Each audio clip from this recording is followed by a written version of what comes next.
ನಮಸ್ಕಾರ ವೀಕ್ಷಕರೇ, ರಾಶಿ ಮಿತ್ರ ಕನ್ನಡ ಚಾನಲ್ಗೆ ನಿಮಗೆ ಸ್ವಾಗತ. ವೀಕ್ಷಕರ, ಜಗತ್ತಿನ ಅತ್ಯಂತ ಪ್ರಭಾವಶಾಲಿ ವ್ಯಕ್ತಿಗಳು ಈ ರಾಶಿಯಲ್ಲಿ ಹುಟ್ಟಿದ್ದಾರೆ. ಆದರೆ ಜಗತ್ತಿನ ಅತಿದೊಡ್ಡ ಏಕಾಂಗಿಗಳು ಕೂಡ ಇದೇ ರಾಶಿಯವರು. ಇದು ಕಾಕತಾಳೀಯೋ ಅಥವಾ ಈ ರಾಶಿಯಿಂದ ಯಾವುದೋ ಒಂದು ಅಜ್ಞಾತ ಶಕ್ತಿಯ ಕೈವಾಡವಿದೆಯೋ ಗೊತ್ತಿಲ್ಲ. ವೀಕ್ಷಕರ, ಧನುರಾಶಿಯವರನ್ನು ದೇವಗುರು ಬೃಹಸ್ಪತಿಯ ಪುತ್ರರು ಎನ್ನಲಾಗುತ್ತದೆ. ಅಪ್ರತಿಮ ಜ್ಞಾನ, ಅಸಾಧಾರಣ ಧೈರ್ಯ ಇವರ ಸೊತ್ತು. ಆದರೆ ಇವರು ಗೆಲುವಿನ ನಗೆಯನ್ನು ಬೀರುವ ಮೊದಲೇ ಪಾತಾಳಕ್ಕೆ ಬೀಳುವುದೇಕೆ? ಇವರು ಕಟ್ಟಿದ ಸಾಮ್ರಾಜ್ಯಗಳು ಇವರ ಕಣ್ಣೆದುರೇ ಧೂಳಿಪಟವಾಗಲು ಕಾರಣವೇನು? ವೀಕ್ಷಕರು, ಇಂದು ನಾವು ಧನುರಾಶಿಯವರ ಜೀವನದ ಆ 12 ನಿಗೂಢ ಪದರಗಳನ್ನು ಬಿಚ್ಚಿಡಲಿದ್ದೇವೆ. ಈ ರಹಸ್ಯ ಭವಿಷ್ಯ ನಿಮ್ಮ ಜಾತಕ ಬರೆದ ಜ್ಯೋತಿಷಿಯು ಗೊತ್ತಿರಕ್ಕಿಲ್ಲ. ವೀಕ್ಷಕರೇ, ಸಿದ್ಧರಾಗಿ, ಇದು ನಿಮ್ಮ ಜೀವನದ ದಿಕ್ಕನ್ನೇ ಬದಲಿಸುವ ಮಹಾಪಯಣ. ನೋಡಿ ವೀಕ್ಷಕರೇ, ಧನುರಾಶಿಯವರ ಜೀವನವೆಂದರೆ ಅದು ಉರಿಯುವ ಕೆಂಡದ ಮೇಲೆ ನಡೆಯುವ ಪಯಣ ಇದ್ದಂತೆ. ಇವರ ಸೋಲಿನ ಮೊದಲ ಅಧ್ಯಾಯವು ಅವರ ಅತೀಂದ್ರಿಯ ಅಹಂಕಾರದಿಂದ ಆರಂಭವಾಗುತ್ತದೆ. ದೇವಗುರು ಬೃಹಸ್ಪತಿ ಆಶೀರ್ವಾದ ಇವರ ಮೇಲಿದ್ದರೂ ಕೂಡ ನನಗಿಂತ ಜ್ಞಾನಿ ಈ ಜಗತ್ತಿನಲ್ಲಿ ಯಾರೂ ಇಲ್ಲ ಎನ್ನುವ ಭ್ರಮೆ ಇವರನ್ನು ಅಂಧರನ್ನಾಗಿ ಮಾಡುತ್ತದೆ. ಇದರಿಂದ ಇವರು ಮಹತ್ವದ ನಿರ್ಧಾರಗಳಲ್ಲಿ ತರ್ಕವನ್ನು ಮರೆತು ಕೇವಲ ಭಾವೋದ್ವೇಗಕ್ಕೆ ಬಲಿಯಾಗುತ್ತಾರೆ. ವೀಕ್ಷಕರು, ಈ ರಾಶಿಯವರ ವ್ಯಕ್ತಿತ್ವವು ಅರ್ಧ ಕುದುರೆ ಮತ್ತು ಅರ್ಧ ಮನುಷ್ಯನ ಸಂಘರ್ಷವಾಗಿದೆ. ಅಂದರೆ ಇವರ ಮನಸ್ಸು ಒಂದು ಕಡೆ ಸ್ಥಿರವಾಗಿ ನಿಲ್ಲದೆ ಸದಾ ಹೊಸತು ಮತ್ತು ಸಾಹಸದ ಹುಡುಕಾಟದಲ್ಲಿರುತ್ತದೆ.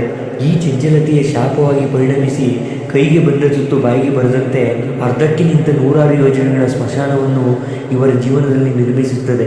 ವೀಕ್ಷಕರೇ, ಅಷ್ಟೇ ಅಲ್ಲದೆ ಧನುರಾಶಿಯವರ ನೇರ ನುಡಿ ಎನ್ನುವ ಸತ್ಯದ ಶಸ್ತ್ರವು ಎಷ್ಟು ತೀಕ್ಷ್ಣವಾಗಿರುತ್ತದೆ ಎಂದರೆ ಅದು ವೈರಿಗಳಿಗಿಂತ ಹೆಚ್ಚಾಗಿ ಆಪ್ತರನ್ನೇ ಸೀಳೆ ಹಾಕುತ್ತದೆ. ತಾನು ಸತ್ಯ ಹೇಳುತ್ತಿದ್ದೇನೆ ಎನ್ನುವ ಹಠದಲ್ಲಿ ಇವರು ತಮ್ಮ ಸುತ್ತಲಿರುವ ಬೆಂಬಲಿಗರನ್ನು ಮತ್ತು ನಂಬಿಕಸ್ಥ ಮಿತ್ರರನ್ನು ಕಳೆದುಕೊಂಡು ಯಶಸ್ಸಿನ ಶಿಖರದಲ್ಲಿ ನಿಂತಾಗಲೂ ಒಂಟಿತನದ ನರಕವನ್ನು ಅನುಭವಿಸುತ್ತಾರೆ. ವೀಕ್ಷಕರ, ಧನುರಾಶಿಯವರು ಸೋಲುತ್ತಿರುವುದು ಶತ್ರುಗಳ ಸಂಚಿನಿಂದಲ್ಲ, ಬದಲಿಗೆ ವರ್ತಮಾನದ ಸಣ್ಣ ಪುಟ್ಟ ವಿವರಗಳನ್ನು ನಿರ್ಲಕ್ಷಿಸಿ ಕೇವಲ ದಿಗಂತರ ಕನಸುಗಳನ್ನು ಕಾಣುವ ಹರೈಸನ್ ಸಿಂಡ್ರೋಮ್ನಿಂದ. ವೀಕ್ಷಕರು, ಇವರು ದೂರದ ಆಕಾಶವನ್ನು ನೋಡುವ ಭರದಲ್ಲಿ ಕಾಲ ಕೆಳಗಿನ ಹಳ್ಳಗಳನ್ನು ಮರೆಯುತ್ತಾರೆ. ಇದರಿಂದಾಗಿ ಇವರು ಅತ್ಯಂತ ಬುದ್ಧಿವಂತರಾಗಿದ್ದರೂ ಕೂಡ ಜೀವನದ ಪರೀಕ್ಷೆಯಲ್ಲಿ ಕನಿಷ್ಠ ಅಂಕಗಳಿಂದ ವಿಫಲರಾಗುತ್ತಾರೆ. ಇವರ ಆಧ್ಯಾತ್ಮಿಕ ದೃಷ್ಟಿಕೋನವು ಕೂಡ ಹಲವು ಬಾರಿ ಇವರನ್ನು ದಾರಿ ತಪ್ಪಿಸುತ್ತದೆ. ಯಾಕೆಂದರೆ ಇವರು ದೈವಿಕ ಶಕ್ತಿಯನ್ನು ಪೂಜಿಸುವುದಕ್ಕಿಂತ ಹೆಚ್ಚಾಗಿ ಅದನ್ನು ತಮ್ಮ ಇಚ್ಛೆಯಂತೆ ನಿಯಂತ್ರಿಸಲು ಬಯಸುತ್ತಾರೆ. ಇದು ಪ್ರಕೃತಿಯ ನಿಯಮಕ್ಕೆ ವಿರುದ್ಧವಾಗಿರುವುದರಿಂದ ಆ ಅದೃಷ್ಟದ ಬಾಗಿಲು ಕೊನೆಯ ಕ್ಷಣದಲ್ಲಿ ಇವರ ಮುಖಕ್ಕೆ ಅಪ್ಪಳಿಸಿದಂತೆ ಮುಚ್ಚಿಕೊಳ್ಳುತ್ತದೆ. ನೋಡಿ ವೀಕ್ಷಕರು, ಇವರ ರಾಶಿಯಿಂದ 8ನೇ ಮನೆಯಲ್ಲಿರುವ ಕರ್ಕಾಟಕ ರಾಶಿಯ ಪ್ರಭಾವದಿಂದಾಗಿ ಇವರ ಅತಿದೊಡ್ಡ ಸೋಲು ಇವರು ಅತಿಯಾಗಿ ನಂಬಿದ ವ್ಯಕ್ತಿಯಿಂದಲೇ ಸಂಭವಿಸುತ್ತದೆ. ಇದು ಜನ್ಮ ಜನ್ಮಾಂತರದ ಕರ್ಮದ ಋಣವಾಗಿದ್ದು, ಇವರು ಎಲ್ಲಿಯವರೆಗೆ ತಮ್ಮ ಅಹಂಕಾರವನ್ನು ಸುಟ್ಟು ಮೌನವನ್ನು ಅಲಂಕರಿಸುವುದಿಲ್ಲವೋ ಅಲ್ಲಿಯವರೆಗೆ ಈ ಸೋಲಿನ ಚಕ್ರವ್ಯೂಹವು ಇವರನ್ನು ಬೆನ್ನಟ್ಟುತ್ತಲೇ ಇರುತ್ತದೆ. ವೀಕ್ಷಕರೇ, ಈಗ ಕೇಳಿ, ಇದು ಯಾರು ಹೇಳದ ಸತ್ಯ. ಧನುರಾಶಿಯವರ ಜೀವನದ ಮೇಲೆ ಒಂದು ಅದೃಶ್ಯ ಶಾಪ ಕೆಲಸ ಮಾಡುತ್ತಿರುತ್ತದೆ. ನೀವು ಎಷ್ಟು ದಾನ ಮಾಡಿದರೂ, ಎಷ್ಟೇ ಪೂಜೆ ಮಾಡಿದರೂ ಫಲ ಸಿಗುತ್ತಿಲ್ಲ ಎಂದರೆ ಅದರ ಹಿಂದೆ ಈ 3 ನಿಗೂಢ ಕಾರಣಗಳಿವೆ. ಮೊದಲನೆಯದು ಕಾಲಪುರುಷನ 9ನೇ ಮನೆಯ ರಹಸ್ಯ. ವೀಕ್ಷಕರೇ, ಧನುರಾಶಿಯು ಬ್ರಹ್ಮಾಂಡದ ಭಾಗ್ಯವನ್ನು ನಿರ್ಧರಿಸುವ ಮನೆ. ಆದರೆ ನಿಮ್ಮ ರಾಶಿಯಿಂದ 8ನೇ ಮನೆ ಅಂದರೆ ಕರ್ಕಾಟಕ ರಾಶಿ, ಇದು ಚಂದ್ರನ ಮನೆ. ಅಂದರೆ ನಿಮ್ಮ ಯಶಸ್ಸನ್ನು ನಿಮ್ಮ ಭಾವನೆಗಳು ನುಗ್ಗಿ ಹಾಕುತ್ತವೆ. ನೀವು ಅತಿಯಾಗಿ ನಂಬಿದ ವ್ಯಕ್ತಿಯೇ ನಿಮಗೆ ವಿಷ ಹಾಕುತ್ತಾರೆ ಅಥವಾ ನಿಮ್ಮನ್ನು ಮಾನಸಿಕವಾಗಿ ಕೊಲ್ಲುತ್ತಾರೆ. ಇದು ನಿಮ್ಮ ಜಾತಕದ ಲಿಖಿತ ವಿಧಿ. ನೀವು ಯಾರನ್ನು ಅತಿಯಾಗಿ ಪ್ರೀತಿಸುತ್ತೀರೋ ಅವರಿಂದಲೇ ನಿಮ್ಮ ಪತನ ಆರಂಭವಾಗುತ್ತದೆ. ಇದು ನಿಮಗೆ ಅನುಭವವಾಗಿದೆಯೇ? ಇನ್ನು 2ನೆಯ ರಹಸ್ಯ ಅಶ್ವತ್ಥ ವೃಕ್ಷದ ಋಣ. ನೋಡಿ ವೀಕ್ಷಕರ, ಧನುರಾಶಿಯವರು ಹುಟ್ಟಿನಿಂದಲೇ ಯಾವುದೋ ಒಂದು ದೈವಿಕ ಋಣವನ್ನು ಹೊತ್ತು ತಂದಿರುತ್ತಾರೆ. ನಿಮ್ಮ ಪೂರ್ವಜರು ಯಾವುದಾದರೂ ಧಾರ್ಮಿಕ ಸ್ಥಳಕ್ಕೆ ಅಥವಾ ಜ್ಞಾನದ ಕೇಂದ್ರಕ್ಕೆ ನೀಡಿದ್ದ ಮಾತನ್ನು ತಪ್ಪಿರಬಹುದು. ಆ ಋಣವು ನಿಮ್ಮ ವೃತ್ತಿ ಜೀವನದಲ್ಲಿ ಕೊನೆಯ ಕ್ಷಣದ ವಿಘ್ನವಾಗಿ ಕಾಡುತ್ತದೆ. ಕೆಲಸ ಮುಗಿಯಿತು ಎನ್ನುವಾಗಲೇ ಕೈಜಾರಿ ಹೋಗುವುದು ಇದೇ ಕಾರಣಕ್ಕೆ. ಇದು ಗ್ರಹಗತಿಗಳ ಆಟವಲ್ಲ, ಇದು ನಿಮ್ಮ ಪೂರ್ವಜರಿಂದ ಬಂದಿರುವ ಕರ್ಮದ ಆಟ. ಇನ್ನು 3ನೆಯ ರಹಸ್ಯ ಮಧ್ಯರಾತ್ರಿಯ ನಿಗೂಢತೆ. ವೀಕ್ಷಕರೇ, ಧನುರಾಶಿಯವರಿಗೆ ರಾತ್ರಿ 2 ಗಂಟೆಯಿಂದ 4 ಗಂಟೆಯ ನಡುವೆ ವಿಚಿತ್ರ ಅನುಭವಗಳಾಗುತ್ತವೆ. ಹಠಾತ್ ಎಚ್ಚರವಾಗುವುದು, ಯಾರೋ ಗಮನಿಸುತ್ತಿದ್ದಾರೆ ಅನ್ನಿಸುವುದು ಅಥವಾ ಶೂನ್ಯದ ಕಡೆಗೆ ನೋಡುವುದು. ಇದು ನಿಮ್ಮ ರಾಶಿಯ ಅಧಿಪತಿ ಗುರುವು ನಿಮ್ಮನ್ನು ಎಚ್ಚರಿಸುತ್ತಿರುವ ಸಂಕೇತ. ವೀಕ್ಷಕರೇ, ನಿಮ್ಮಲ್ಲಿರುವ ಅತೀಂದ್ರಿಯ ಶಕ್ತಿ ಜಾಗೃತವಾಗಲು ಪ್ರಯತ್ನಿಸುತ್ತಿದೆ, ಆದರೆ ನಿಮ್ಮ ಲೌಕಿಕ ಆಸೆಗಳು ಅದನ್ನು ಅದುಮುತ್ತಿವೆ.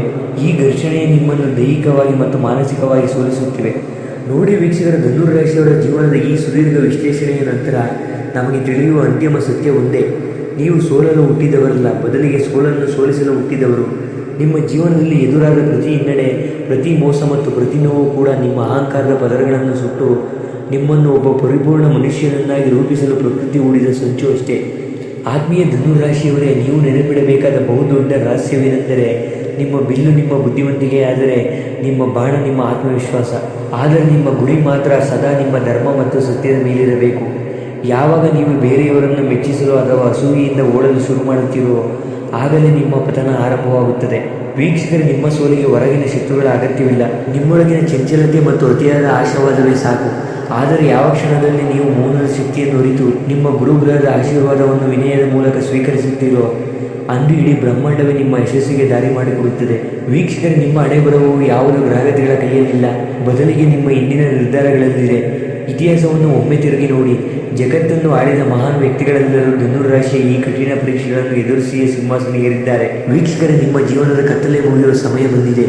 ಈಗ ನೀವು ಮಾಡಬೇಕಾಗಿರುವುದು ಒಂದೇ, ಹಳೆಯ ಗಾಯಗಳನ್ನು ಮರೆತು ನಿಮ್ಮ ತಪ್ಪಿನಿಂದ ಪಾಠ ಕಲಿತು ಮತ್ತೊಮ್ಮೆ ಆ ಬಿಲ್ಲನ್ನು ಎತ್ತಿಡಿಯುವುದು ಅಷ್ಟೇ. ಈ ಜಗತ್ತು ಕೇವಲ ಗೆದ್ದವರನ್ನು ಮಾತ್ರ ನೆನಪಿಟ್ಟುಕೊಳ್ಳುವುದಿಲ್ಲ, ಬಿದ್ದರೂ ಮತ್ತೆ ಎದ್ದು ನಿಂತು ಗುರಿ ಮುಟ್ಟುವ ಧನುರ್ ರಾಶಿಯ ಬಿಲ್ಲುಗಾರರನ್ನು ಚಿರಕಾಲ ಸ್ಮರಿಸುತ್ತದೆ. ವೀಕ್ಷಕರೇ, ನೆನಪಿರಲಿ, ನಿಮ್ಮ ಯಶಸ್ಸು ನಿಮ್ಮ ಹಣೆಬರಹದ ಬರಹಕ್ಕಿಂತಲೂ ದೊಡ್ಡದಾಗಿದೆ. ಏಕೆಂದರೆ ನಿಮ್ಮನ್ನು ಮುನ್ನಡೆಸುತ್ತಿರುವವರು ಸ್ವತಃ ದೇವಗುರು ಬೃಹಸ್ಪತಿ. ಹಿಂದೆ ನಿಮ್ಮೊಳಗಿನ ಆ ದೈವಿಕ ಶಕ್ತಿಯನ್ನು ಜಾಗೃತಗೊಳಿಸಿ ನಿಮ್ಮ ಸಾಮ್ರಾಜ್ಯವನ್ನು ಮರುಸ್ಥಾಪಿಸಿ.